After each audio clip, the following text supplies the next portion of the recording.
શ્રીલિંગ મહાપુરાણનો 8મો ભાગ. પૂર્વકાળમાં આપને પ્રસન્ન કરીને અમે દેવતાઓએ યુદ્ધમાં અમારા શત્રુઓનો સંહાર કર્યો હતો. અગ્નિરૂપ આપ સદા મહાસાગરનું જળપાન કરીને પણ કદી તૃપ્ત થતા નથી. આપ ક્રોધમય ભવાકૃતિવાળા પ્રસન્નાત્મા, મનોરથોને પૂર્ણ કરનારા, પોતાની ઈચ્છાથી વિચારણા કરનારા, પ્રિય બ્રહ્મચારી, દુસ્તર બ્રહ્મણ્ય શિષ્ટજનો દ્વારા પૂજિત તથા દેવતાઓ અક્ષય નિધિ છો. આપે જ યજ્ઞોનું વિધાન કર્યું છે. અગ્નિદેવ આપના જ વેદોક્ત હવ્યનું વહન કરે છે. હે મહાદેવ, આપના પ્રસન્ન થવાથી અમે દેવતાઓ પ્રસન્ન થઈએ છીએ. આપ ભવાનીના ઈશ છો તથા આદિરહિત છો. બધા લોકના બ્રહ્મરૂપ કરતા આપ જ છો. આપ જ આદિ સૃષ્ટિ છો. ક્ષીણ ધ્યાનના સાંખ્યશાસ્ત્રી પ્રકૃતિથી પર જાણીને અમૃત્ય રૂપ આપને જ પ્રાપ્ત થાય છે. વળી ધ્યાનપરાયણ યોગીઓ પોતાના યોગબળથી નિત્ય સિદ્ધ આપને જાણીને તે યોગનો પરિત્યાગ કરી દે છે. બીજા પણ અન્ય જે પ્રસન્નચિત્ત તથા વિશુદ્ધ મનવાળા છે, તેઓ પોતાના ઉત્તમ કર્મો દ્વારા આપને જાણીને દિવ્ય ભોગોને પ્રાપ્ત કરે છે. ગણનાતીત તત્વોવાળા તથા સીમારહિત આપ મહાત્માનું જેવું મહાત્મય અમે જાણીએ છીએ, તેવું પોતાના સામર્થ્ય અનુસાર અમે કહી દીધું. આપ અમારા માટે સર્વત્ર કલ્યાણકારી થાઓ. આપ જે કંઈ પણ છો, આપને નમસ્કાર છે. સૂતજી બોલ્યા કે હે ઋષિઓ, જે પ્રાણી એકાગ્રતા સાથે ભક્તિપૂર્વક બ્રહ્મા તથા વિષ્ણુ દ્વારા કરવામાં આવેલી આ શિવ સ્તુતિને કહે છે, સાંભળે છે અથવા દ્વિજો તથા બ્રાહ્મણોને, વિદ્વાનોને સંભળાવે છે, તે 10,000 અશ્વમેઘ યજ્ઞ કરનારાને જે ફળ મળે છે, તે ફળને પ્રાપ્ત કરી લે છે. ઘોર પાપો કરનાર જે કોઈ પણ પ્રાણી શિવની સમીપ આ સ્તુતિનો પાઠ કરે છે અથવા આને સાંભળે છે, તે બધા પાપોથી મુક્ત થઈને બ્રહ્મલોકમાં જાય છે. જે સજ્જનોની વચ્ચે શ્રાદ્ધ કર્મમાં, દેવકર્મમાં, યજ્ઞ ધર્માદિ અનુષ્ઠાનો પછી કરવામાં આવતા સ્નાન પછી આ સ્તોત્રનો પાઠ કરે છે, તે બ્રહ્મલોકને પ્રાપ્ત થાય છે. ત્યાર પછી આવે છે 22મો અધ્યાય. મહાદેવજી દ્વારા વિષ્ણુ અને બ્રહ્માને વરદાન. સૃષ્ટિના માટે બ્રહ્માજી દ્વારા તપ કરવું તથા સર્પો અને રુદ્રની સૃષ્ટિ. સૂતજી બોલ્યા કે હે મુનિઓ, તે બ્રહ્મા તથા વિષ્ણુને અત્યંત વિનમ્ર ભાવે સ્તુતિ કરતા જોઈને સુંદર લલિમાયુક્ત તથા વિશાળ નેત્રોવાળા ઉમાપતિ, વિરૂપાક્ષ, દક્ષ યજ્ઞના વિધ્વંસક, પિનાકી, ખંડ પરશુ ધારણ કરનારા ત્રિનેત્ર શિવજીનું મુખ પ્રસન્નતાથી પ્રફુલ્લિત થઈ ગયું અને તેમના મનમાં તે બંને પ્રત્યે અત્યધિક પ્રેમ ઉત્પન્ન થયો. ત્યાર પછી તે બંનેની અમૃતમયી વાણી સાંભળીને તેમને જાણતા હોવા છતાં પણ ભગવાન મહાદેવે ક્રીડા નિમિત્તે તેમને પૂછ્યું કે હે બંને મહાત્માઓ, એકબીજા હિતચિંતક, કમળની આભા સમાન નેત્રવાળા આપ બંને કોણ છો તથા આ ભયંકર મહાસાગરમાં શા માટે સ્થિત છો? મહાદેવના આ પ્રમાણે પૂછવાથી એકબીજાની સામે જોઈને મહાત્મા બ્રહ્મા તથા વિષ્ણુ બોલ્યા કે હે ભગવાન, હે વિભુ, હે રુદ્ર, હે મહામાયા, શું આજે આપ જાણતા નથી કે આપે જ પોતાની ઈચ્છાથી અમને બંનેને ઉત્પન્ન કર્યા છે? તે બંનેની વાત સાંભળીને ભગવાન શંકર પ્રસન્ન થઈને આદરપૂર્વક કોમળ વાણીમાં ધીરેથી બોલ્યા કે હે હિરણ્ય ગર્ભ, હે કૃષ્ણ, હું આપ બંનેને જણાવી રહ્યો છું કે આપની આ શાશ્વત તથા દ્રઢ ભક્તિથી પ્રસન્ન છું. આપ બંને પ્રત્યે મારા હૃદયમાં અપાર પ્રેમ છે. હું આજે આપ બંનેને શ્રેષ્ઠ તથા મનોવાંછિત ક્યુ વરદાન આપું. ત્યાર પછી મહાભાગ વિષ્ણુએ રુદ્રને આ પ્રમાણે કહ્યું કે દેવ, મારું એ જ સર્વ અભિષ્ટ છે કે જે આપ મારા પર પ્રસન્ન થયા હો, તો હે શંકર, મને આપની અચળ ભક્તિ આપો. વિષ્ણુના આમ કહેવાથી મહાદેવ વિષ્ણુ ભગવાને સ્નેહપૂર્વક પોતાના ચરણ કમળોમાં સ્થિર ભક્તિ પ્રદાન કરી. ત્યાર પછી ભગવાન શંકરે બ્રહ્માજીને કહ્યું કે હે કમલનયન, આપ સમસ્ત લોકના કર્તા છો તથા આપ જ અધિષ્ઠાતા દેવતા છો. તેથી હે વત્સ, આપનું કલ્યાણ થાય. હું તો હવે પ્રસ્થાન કરીશ. બ્રહ્માજીને આ પ્રમાણે કહીને ભગવાન શંકરે પોતાના બંને પવિત્ર હાથ વડે અનુગ્રહપૂર્વક બ્રહ્માજીનો સ્પર્શ કર્યો. પુનઃ તે પરમેશ્વર શંકરે પ્રસન્નતાપૂર્વક બ્રહ્માજીને સ્વયં કહ્યું કે આપ પણ મારા તુલ્ય જ છો, એમાં સંદેહ નથી. હે વત્સ, આપ મારા ભક્ત છો. આપનું કલ્યાણ થાઓ અને આપને યથાર્થ જ્ઞાનની પ્રાપ્તિ થાઓ. હે સુવ્રત, હવે હું પ્રસ્થાન કરી રહ્યો છું. આ પ્રમાણે કહીને સમસ્ત દેવતાઓના વંદનીય ગણોના રક્ષક પરમેશ્વર ભગવાન મહાદેવ અંતર્ધ્યાન થઈ ગયા. ભગવાન ગોવિંદ પાસેથી જ્ઞાન પ્રાપ્ત કરીને પિતામહ બ્રહ્માએ પ્રજાઓની સૃષ્ટિ કામનાથી કઠોર તપસ્યાનો આરંભ કરી દીધો. આ પ્રમાણે દીર્ઘકાળ સુધી તપસ્યા કરતા રહીને જ્યારે તેમનું કંઈ પણ સિદ્ધ ન થયું, ત્યારે તેમને બહુ દુઃખ થયું અને તે દુઃખથી તે બહુ ક્રોધિત થઈ ઉઠ્યા. ક્રોધયુક્ત બ્રહ્માના તે બંને નેત્રોમાંથી આંસુઓ સરવા લાગ્યા. ત્યાર પછી તે અશ્રુબિંદુઓથી વાત, પિત્ત, કફયુક્ત મહાન સત્વથી સંપન્ન મહાભાગ્યશાળી તથા મહાવિષધર સર્પ ઉત્પન્ન થયા. તે બધા સર્પ સ્વસ્તિક ચિહ્નથી વિભૂષિત હતા તથા તેમના કેશ વિખરાયેલા હતા.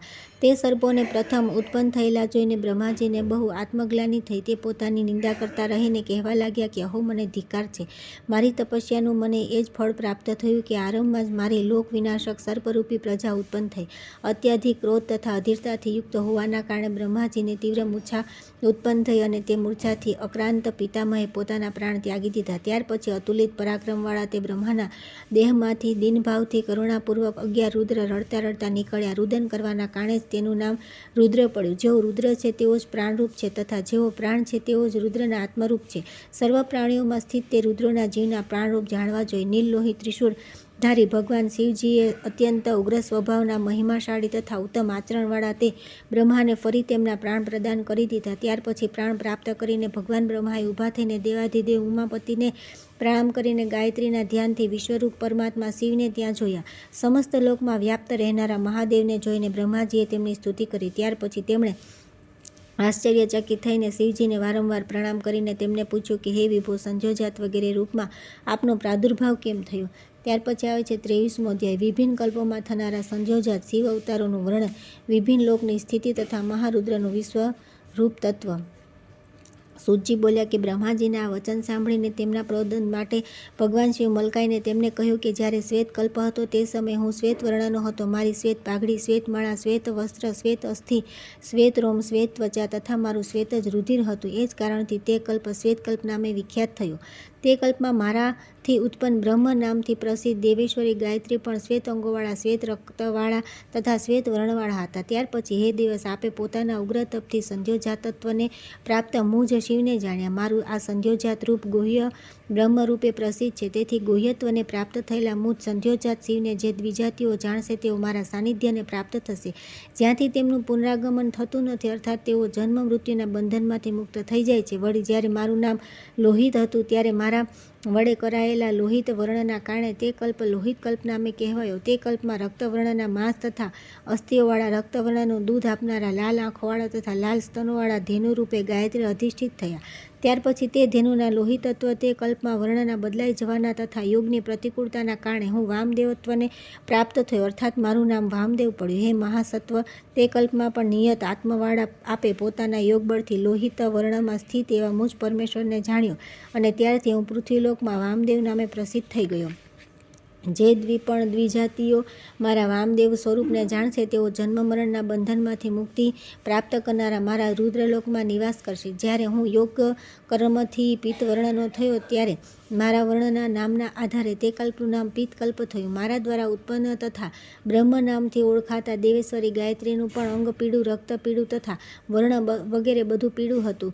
હે મહાસત્વ, તે કલ્પમાં પણ યોગ પરાયણ મનવાળા તે દ્વિજાતિઓ યોગયુક્ત ચિત્ત દ્વારા મને જાણ્યો. હે કનક, તે કલ્પમાં તમે પણ મને વળી તત્પુરુષ સ્વરૂપે જાણ્યો. તે જ કારણે મારું આ તત્પુરુષ નામ થયું. તપસ્યાથી યુક્ત વિશુદ્ધ મનવાળા તથા બ્રહ્મપરાયણ જેઓ મુજ રુદ્ર તથા વેદમાતા ગાયત્રી રુદ્રાણીની આરાધના કરશે તેઓ પૂર્વજન્મથી મુક્તિ અપાવનારા રુદ્રલોકને પ્રાપ્ત થશે. ફરી જ્યારે મેં ભયાનક કૃષ્ણ વર્ણ ધારણ કર્યો ત્યારે મારા વર્ણના નામ પરથી તે કલ્પ કૃષ્ણકલ્પ કહેવામાં આવ્યો. હે બ્રહ્મન, તે કલ્પમાં પણ તમે કાલ સટ્ટસ કાલરૂપ સરળ લોક માટે મહાકાલ તથા ઘોર પરાક્રમવાળા મુજ ઘોરને જાણ્યો. હે દેવેશ, તે કલ્પમાં મારાથી ઉત્પન્ન બ્રહ્મ નામવાળા ગાયત્રી પણ કૃષ્ણ અંગોવાળા, કૃષ્ણ રક્તવાળા તથા કૃષ્ણ રૂપવાળા હતા. તેથી આ ભૂતાળ પર જેઓ ઘોરત્વને પ્રાપ્ત મુજ શિવને જાણી લેશે તેમના માટે શાશ્વત રૂપ વાળો હું સૌમ્ય તથા શાંત થઈ જઈશ. હે બ્રહ્મન, વળી જ્યારે હું શિવરૂપને પ્રાપ્ત થયો તે સમયે પણ આપે પરમ સમાધિ દ્વારા મને જાણ્યો હતો. તે સમયે સમસ્ત લોકને ધારણ કરનારા ગાયત્રી પણ વિશ્વરૂપા અર્થાત અનેક વર્ણોવાળા હતા. આ પૃથ્વી પર જેઓ વિશ્વત્વને પ્રાપ્ત મુજ પરમાત્માને જાણી લેશે તેમના પ્રત્યે હું સદાના માટે સૌમ્ય તથા શાંત થઈ જઈશ. એ જ કારણે આ કલ્પમાં વિશ્વરૂપ કલ્પ નામે પ્રસિદ્ધ થયો અને આ ગાયત્રી વિશ્વરૂપા નામે કહેવાયા. એ સર્વરૂપા હતા અને સંધ્યોજાત વગેરે 4 કુમાર મારા પુત્ર રૂપે પ્રગટ થયા, જેમની સંસારમાં વિશેષ પ્રસિદ્ધિ થઈ. આ ગાયત્રી શબ્દ અને અર્થરૂપે મેધ્યા અર્થાત યજ્ઞયોગ્યા થશે, સર્વભક્ષા અર્થાત પાતકાદિના વિનાશિકા થશે. ગાયત્રી સાવિત્રી સર્વવર્ણા સર્વ શબ્દાત્મિકા હોવાથી ચતુર્વર્ણ્યા વ્યવસ્થા પ્રજામાં વ્યવસ્થિત થશે. તેથી ધર્મ, અર્થ, કામ તથા મોક્ષ 4 પ્રકારના આ પુરુષાર્થ છે અને 4 વેદ પણ છે. જીવ સમુદાયોમાં પણ જરાયુજ, અંડજ, સ્વેદજ, ઉદ્ભીજ એ 4 પ્રકાર છે. આ આશ્રમ પણ 4 છે. દયા, દાન, તપ, સત્ય આ ધર્મના 4 ચરણ છે તથા મારા પુત્ર પણ 4 છે. તેથી આ ચરાચર જગત યુગરૂપી 4 અવસ્થાઓવાળું છે. આ ચતુષ્પાદાત્મક લોક પણ ભેદ અનુસાર 4 રૂપોમાં સ્થિત છે. ભૂલોક, ભુવરલોક, સ્વર્ગલોક, મહરલોક, જનલોક, તપલોક તથા સત્યલોક.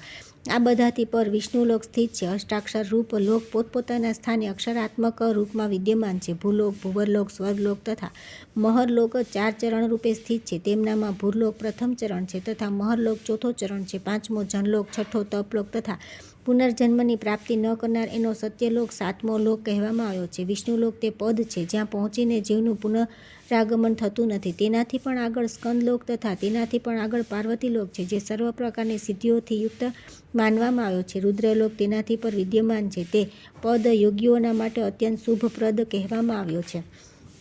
મમતા રહિત, અહંકાર રહિત, કામ ક્રોધા રહિત તથા ધ્યાનપરાયણ ચિત્તના યોગીજનો તે જ લોકના દર્શન કરશે. અને આપ જે 4 ચરણવાળા ગાયત્રી સરસ્વતીને જોયા તેમના 4 ચરણોના રૂપમાં ચરમ પદવાળો વિષ્ણુલોક શાંત તથા ઉત્તમ, સ્કંદલોક પાર્વતીલોક તથા રુદ્રલોક સ્થિત છે. આવા મહાત્મ્યયુક્ત સરસ્વતીના આપે દર્શન કર્યા માટે બધા પશુ પણ 4 પગવાળા થશે અને આથી જ તેમના 4 સ્તન પણ હશે. હે બ્રહ્મન, મારા મુખેથી નીકળેલું મંત્રયુક્ત સોમરૂપી અમૃત પ્રાણધારીઓનું જીવન બની તેમના સ્તનમાં નિવાસ કરશે. તેથી તે સ્તન પિત્તસ્તન કહેવાશે. તે જ કારણે સોમમય અમૃત જીવન નામનું થશે અને તેમના દૂધનું શ્વેત સફેદપણું તે જ સોમત્વ રૂપના કારણે હશે.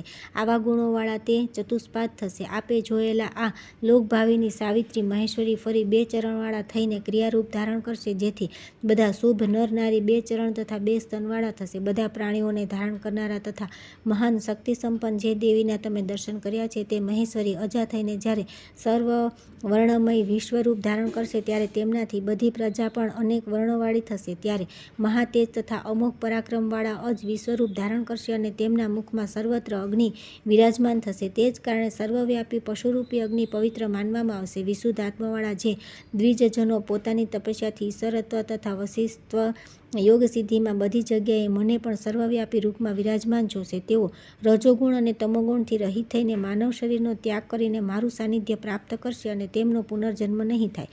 સૂતજી કહે છે કે હે દ્વિજ, શિવજીના આ પ્રમાણે કહ્યા પછી બ્રહ્માએ પ્રણામ કરી નમ્રતાપૂર્વક રુદ્રને ફરી કહ્યું કે હે ભગવાન, જે વિદ્વાન સર્વવ્યાપી વિશ્વાત્મા આપ મહેશ્વરને ગાયત્રી સહિત સર્વત્ર સ્થિત જુએ તથા હે ઈશ્વર આપની તથા ગાયત્રીની આરાધના કરે તેને આ પરમપદ આપો. આ સાંભળીને શિવજીએ કહ્યું કે તેવું જ થશે.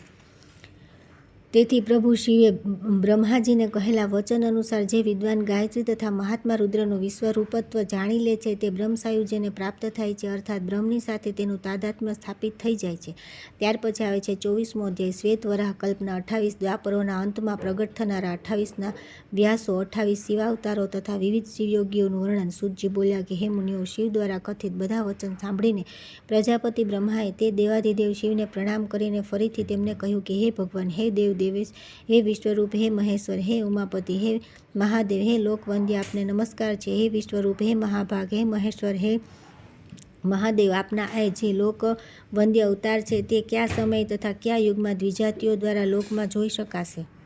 હે દેવ, હે મહાદેવ, આપને નમસ્કાર છે. દ્વિજાતિઓ કયા તપ અથવા ધ્યાન યોગ દ્વારા આપના દર્શન કરી શકવા સમર્થ થઈ શકે છે? બ્રહ્માજીના આ વચન સાંભળીને ઋગ્વેદ, યજુર્વેદ તથા સામવેદથી પ્રાદુર્ભૂત મહાદેવ રુદ્રે પોતાની સામે સ્થિત તેમ પિતામહને જોઈને મલકાતા રહી તેમને કહ્યું કે ભગવાન શિવ બોલ્યા કે માનવ ન તો મને માત્ર તપથી, ન આચારથી, ન દાનથી, ન ધર્મના ફળથી, ન તીર્થાટનથી, ન યોગથી, ન મોટી દક્ષિણાવાળા યજ્ઞોથી, ન વેદોના અધ્યયનથી, ન ધનથી કે ન શાસ્ત્રોના અભ્યાસથી પણ જોઈ શકવા સમર્થ થઈ શકે છે. મારા દર્શન ધ્યાન રહિત સાધના દ્વારા કરી શકાતા નથી. હે પિતામહ, વરાહકલ્પના 7મા મન્વંતરમાં સઘળા લોકને પ્રકાશિત કરનાર અને કલ્પના સ્વામી એવા મારા અવતાર રૂપ વૈવત્સ મનુ આપના પુત્ર રૂપે અવતરિત થશે. તે જ કલ્પના દ્વાપરયુગના અંતમાં લોક પર અનુગ્રહ તથા બ્રાહ્મણોના હિતના માટે હું અવતાર ગ્રહણ કરીશ. વળી હે બ્રહ્મન, યુગ પ્રવૃત્તિ અનુસાર આજ પ્રથમ દ્વાપરના અંતમાં જ્યારે સ્વયંભૂ પ્રભુ વ્યાસ્ત થશે તે સમયે બ્રાહ્મણોના હિતાર્થે મારો અવતાર થશે. ત્યાર પછી આ યુગની સમાપ્તિ થતાં કાલીમાં હું શિખાધારી શ્વેત નામના મહામુનિ રૂપે અવતાર લઈશ અને પર્વતોમાં ઉત્તમ હિમાલયના છાગલ નામના શિખર પર નિવાસ કરીશ. ત્યાં તે સમયે શ્વેતશિખ, શ્વેતાસ્ય તથા શ્વેત લોહિત નામના શિખાયુક્ત મારા 4 શિષ્ય પ્રગટ થશે. એ ચારે મહાત્મા બ્રહ્મનિષ્ઠ અને વેદોના પારગામી વિદ્વાન થશે. ત્યાર પછી ધ્યાન યોગમાં પૂર્ણ તત્પર તે બ્રહ્મનિષ્ઠ શિષ્યો બ્રહ્મની પરમ ગતિ જાણીને મારું સાનિધ્ય પ્રાપ્ત કરશે.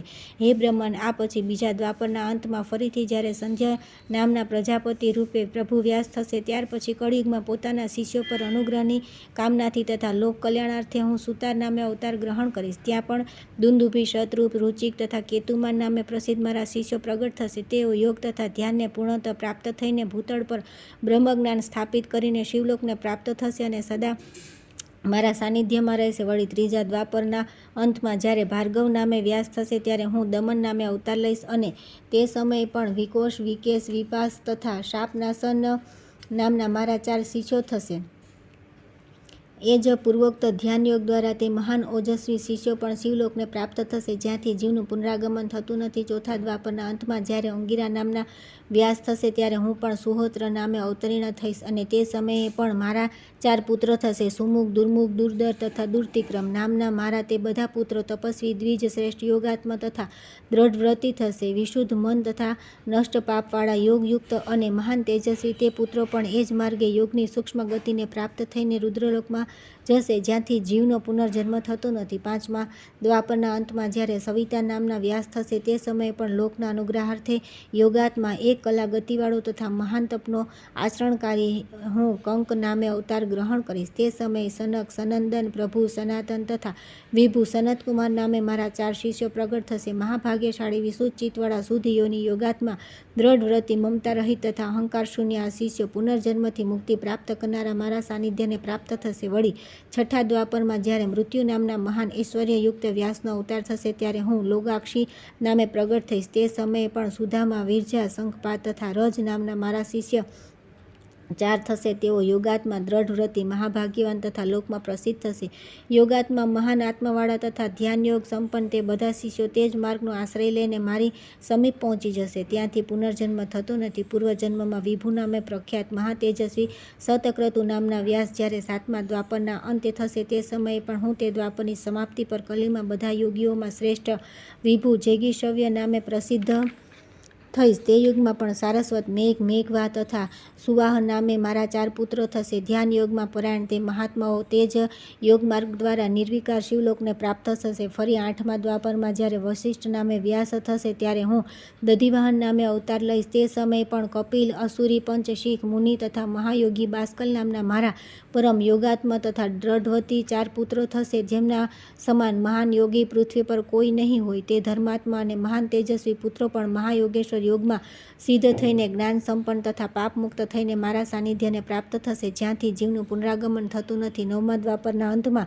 જ્યારે સારસ્વત નામના વ્યાસ થશે ત્યારે હું પણ ઋષભ નામે અવતાર લઈશ. તે સમયે પણ પરાશર, ગર્ગ, ભાર્ગવ તથા અંગિરા નામના મારા 4 પુત્રો થશે, જે મહાન તેજસ્વી, બ્રહ્મનિષ્ઠ, વેદોના પરગામી વિદ્વાન તેમજ મહાન આત્માવાળા થશે. તેઓ પણ તે જ પ્રમાણે ધ્યાન માર્ગને પ્રાપ્ત થઈને આલોકમાંથી પ્રસ્થાન કરશે. તપોબળમાં ઉત્કૃષ્ટ, શાપ અનુગ્રહના પૂર્ણ વિદ્વાન તથા તપોવ્રતી તે બધા પુત્રો પણ પૂર્વોક્ત તે જ યોગ માર્ગનો આશ્રય લઈને રુદ્રલોકમાં પ્રાપ્ત થશે, જ્યાંથી પુનરાગમન થતું નથી. 10મા દ્વાપરના અંતમાં જ્યારે ત્રિપાદ નામના વ્યાસ થશે ત્યારે હું ભૃગુ મુનિરૂપે પર્વતોમાં ઉત્તમ હિમાલય રમણીય ભૃગુતુંગ નામના શ્રેષ્ઠ પર્વત શિખર પર અવતીર્ણ થઈશ. તે શિખર મારા જ નામ પરથી ભૃગુતુંગ નામે પ્રસિદ્ધ થશે તથા દેવતાઓ મારા દ્વારા પૂજિત થશે. તે સમયે પણ બલબિંદુ, નિરામિત્ર, કેતશૃંગ તથા તપોધન એ 4 મારા પુત્ર થશે. તે દ્રઢવતી, યોગાત્મા, મહાત્મા અને તપોયોગથી યુક્ત થશે. તેઓ પોતાની તપસ્યા વડે પાપોને દગ્ધ કરીને રુદ્રલોકને પ્રાપ્ત થશે.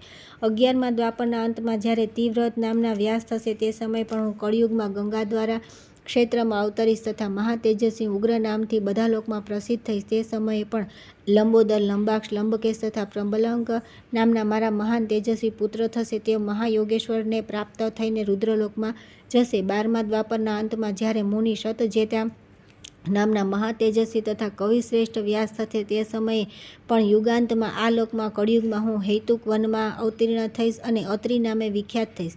તે સમયે પણ સર્વજ્ઞ, સમબુદ્ધિ, સાધ્ય તથા સર્વ નામના મારા 4 પુત્રો થશે, જે રુદ્રલોકની પ્રાપ્તિ માટે તત્પર મહાન યોગી તથા સદા ભસ્મથી લેપાયેલા શરીરવાળા થશે. તેઓ પણ માહેશ્વર યોગને પ્રાપ્ત થઈને શિવલોકમાં જશે. ફરી ક્રમશઃ 13મા દ્વાપર યુગમાં અંતમાં જ્યારે ધર્મરૂપ નારાયણ નામના વ્યાસ થશે ત્યારે પણ હું ગંધમાદન પર્વત પર પવિત્ર બાલખિલ્ય આશ્રમમાં મહામુનિ બલિ નામે અવતાર લઈશ. તે સમયે પણ સુદામા, કશ્યપ, વશિષ્ઠ તથા વિરજા નામના મારા 4 પુત્રો થશે. તેઓ મહાન તપસ્વી, મહાયોગથી સંપન્ન, વિશુદ્ધાત્મા તથા નૈષ્ઠિક બ્રહ્મચારી થશે અને માહેશ્વર યોગને પ્રાપ્ત થઈને રુદ્રલોકમાં ચાલ્યા જશે. 14મા દ્વાપરના અંતમાં જ્યારે તરસુ નામના વ્યાસ થશે તે સમયે પણ હું અંગિરા મુનિના ઉત્તમ વંશમાં ગૌતમ નામે અવતાર ગ્રહણ કરીશ અને તે સ્થાન પરમ પવિત્ર ગૌતમ વન નામે પ્રસિદ્ધ થશે. તે સમયે પણ અત્રિ, દેવસદ, શ્રવણ તથા શ્રવિષ્ટક નામના મારા 4 પુત્રો થશે. તે બધા યોગાત્મા, મહાન આત્મવાળા અને યોગયુક્ત પુત્ર મહેશ્વર યોગમાં સિદ્ધ થઈને રુદ્રલોકને પ્રાપ્ત કરશે. વળી ક્રમથી 15મા દ્વાપરના અંતમાં જ્યારે ત્રૈયારુણી નામના વ્યાસ થશે તે સમયે પણ દ્વિજરૂપ વેદશિરા નામે હું અવતાર ધારણ કરીશ. ત્યાં હું વેદશિરા નામનો અતિ દિવ્ય પારમેશ્વર અસ્ત્ર પ્રગટ કરીશ અને પર્વતોમાં શ્રેષ્ઠ હિમાલયના પૃષ્ઠભાગમાં સરસ્વતીના તટ પર વેદશીર્ષ નામનો પર્વત મારું આશ્રય સ્થળ થશે. તે સમયે પણ કૃણી, કુણીબાહુ, કુશરીર તથા કુનેત્ર નામના મારા તપસ્વી પુત્ર પ્રગટ થશે. યોગાત્મા, મહાત્મા તથા નૈષ્ઠિક બ્રહ્મચર્ય વ્રતનું પાલન કરનારા તે બધા પુત્રો મહેશ્વર યોગની સિદ્ધિ પામીને શિવલોકને પ્રાપ્ત થશે. 16ના દ્વાપર અંતમાં જ્યારે દેવ નામના વ્યાસ થશે ત્યારે ભક્તો તથા સંયત આત્માવાળા લોકને યોગ પ્રદાન કરવા માટે હું ગોકર્ણ નામે અવતાર લઈશ અને તે સ્થાન પરમ પવિત્ર ગોકર્ણના નામે પ્રસિદ્ધ થશે. તે સમયે પણ કશ્યપ, ઉષ્ણા, ચ્યવન તથા બૃહસ્પતિ નામના મારા 4 મહાયોગી પુત્ર થશે. તેઓ પણ તે જ માર્ગે ધ્યાન યોગથી યુક્ત થઈને મહેશ્વર યોગ પ્રાપ્ત કરીને રુદ્રલોકમાં જશે. ફરી ક્રમ પ્રમાણે 17મા દ્વાપરના અંતમાં જ્યારે દેવકૃતાંજય નામના વ્યાસ થશે ત્યારે પણ હું હિમાલયના અતિ ઉચ્ચ મહાલય નામના રમણીય શિખર પર ગૃહવાસી નામે અવતીર્ણ થઈશ. તે મહાલય સ્થળ પર પરમ પવિત્ર તથા સિદ્ધ ક્ષેત્ર માનવામાં આવશે. ત્યાં પણ ઉતથ્ય, વામદેવ, મહાયોગ તથા મહાબલ નામના 4 મારા પુત્રો થશે. તેઓ યોગવેતા, બ્રહ્મવાદી, મહાત્મા, મોહરહિત તથા અહંકાર શૂન્ય થશે. કળયુગમાં તે પુત્રોના ધ્યાન યોગ કરનારા હજારો શિષ્યો હશે. ધ્યાન કરનારા તથા યોગાભ્યાસ પરાયણ તે બધા શિષ્યો મહેશ્વરના હૃદયમાં ધારણ કરીને મહાલય ક્ષેત્રમાં મારા ચરણોના દર્શન કરી શિવપદને પ્રાપ્ત થશે. આમના સિવાય અન્ય જે પણ મહાત્માઓ દ્વાપરના અંતમાં કળયુગમાં પોતાનું મન ધ્યાનમાં પોરોવીને નિર્મળ આત્મા તથા શુદ્ધ બુદ્ધિ ધરાવતા થઈ જશે તેઓ શોકરહિત થઈને મારા અનુગ્રહથી રુદ્રલોકને પ્રાપ્ત થશે. પુણ્યપ્રદ મહાલય ક્ષેત્રમાં જઈને મહેશ્વર પદના દર્શન કરીને પ્રાણી પોતાની 10 પર્વની તથા 10 પછીની અને પોતાની આ પ્રમાણે 21 પેઢીઓનો ઉદ્ધાર કરી દે છે. આ પ્રમાણે મહાલય ક્ષેત્રમાં પહોંચીને લોકો પોતાના વંશનો ઉદ્ધાર કરીને મારી કૃપાથી કષ્ટરહિત થઈને રુદ્રલોકને પ્રાપ્ત કરશે. હે વિભુ, વળી 18મા દ્વાપરના અંતમાં જ્યારે ઋતંજય મુનિ નામના વ્યાસ થશે ત્યારે હું સિદ્ધિદાયક, પુણ્યપ્રદ તથા દેવદાનવો દ્વારા પૂજિત રમણીય હિમાલય શિખર પર શિખંડી નામે અવતાર ગ્રહણ કરીશ અને તે શિખર મારા નામથી શિખંડી પર્વત તથા તે ક્ષેત્ર શિખંડીનું વન કહેવાશે જ્યાં સિદ્ધ મહાત્મા નિવાસ કરશે. ત્યાં પણ વાચસ્રવા, રુચિક, સયાસ્વ તથા યતીશ્વર નામના મારા પુત્રો થશે. તેઓ બધા પરમ તપસ્વી, યોગાત્મા, મહાત્મા તથા વેદોના પારગામી વિદ્વાન થશે. જેઓ મહેશ્વર યોગમાં સિદ્ધ થઈને રુદ્રલોકને પ્રાપ્ત થશે. ત્યાર પછી ક્રમશઃ 19ના દ્વાપરના અંતમાં મહામુનિ ભરદ્વાજ વ્યાસ થશે અને તે સમયે હું હિમાલયના શિખર પર વિરાજમાન રમણીય જટાયુ પર્વત પર જટામાલી નામે અવતરીશ. તે સમયે પણ હિરણ્ય નામ, કૌશલ્ય, લોકાક્ષી તથા કૃથુમી નામના મારા 4 પુત્રો થશે. તેઓ મહાપ્રતાપી, ઐશ્વર્યયુક્ત, યોગ ધ્યાનપરાયણ તથા નૈષ્ઠિક બ્રહ્મચારી થશે. તે બધા મહાયોગેશ્વરને પ્રાપ્ત કરીને રુદ્રલોક માટે પ્રસ્થાન કરશે. ફરી જ્યારે 20મા દ્વાપરનો અંત થશે ત્યારે તે સમયે મહામુનિ ગૌતમ વ્યાસ થશે અને હું પણ તે સમયે હિમાલય ક્ષેત્રમાં અટ્ટહાસ નામે અવતરિત થઈશ. ત્યારથી લોકની અટ્ટહાસ પ્રત્યે મોટી પ્રીતિ થઈ જશે. તે ક્ષેત્ર મહાગિરી અટ્ટહાસના નામે વિખ્યાત થશે અને દેવતા, દાનવ, યક્ષ, ઇન્દ્ર, સિદ્ધ, મહાત્મા તથા ચારણ સદા નિવાસ કરશે. ત્યાં સુમંતુ, બર્બરી, વિદ્વાન, કબન તથા કુશિકંધર નામના મારા 4 પુત્રો થશે અને તેઓ મહાન તેજસ્વી, યોગાત્મા, મહાત્મા, ધ્યાનપરાયણ તથા દ્રઢવ્રતી થશે જે મહાયોગેશ્વર યોગમાં સિદ્ધ થઈને રુદ્રલોકને પ્રાપ્ત થશે. ફરી ક્રમશઃ 21ના દ્વાપરના અંતમાં જ્યારે ઋષિશ્રેષ્ઠ વાચસ્રવા વ્યાસ થશે ત્યારે હું પણ દારૂક નામે અવતરણ થઈશ. તેથી તે સ્થાન કલ્યાણપ્રદ તથા પુણ્યદાયી થશે અને મારા નામ પરથી તે દેવદારુ વન ના નામે પ્રસિદ્ધ થશે. ત્યાં પણ પ્લક્ષ, દાર્ભાયણી, કેતુમાન તથા ગૌતમ નામના મારા 4 પુત્રો થશે જેઓ મહાપ્રતાપી, યોગાત્મા, મહાત્મા, સંયત આત્માવાળા તથા બ્રહ્મચારી થશે. તે બધા નિષ્ઠાપૂર્વક યોગ વ્રતનું પાલન કરીને રુદ્રલોકને પ્રાપ્ત થશે.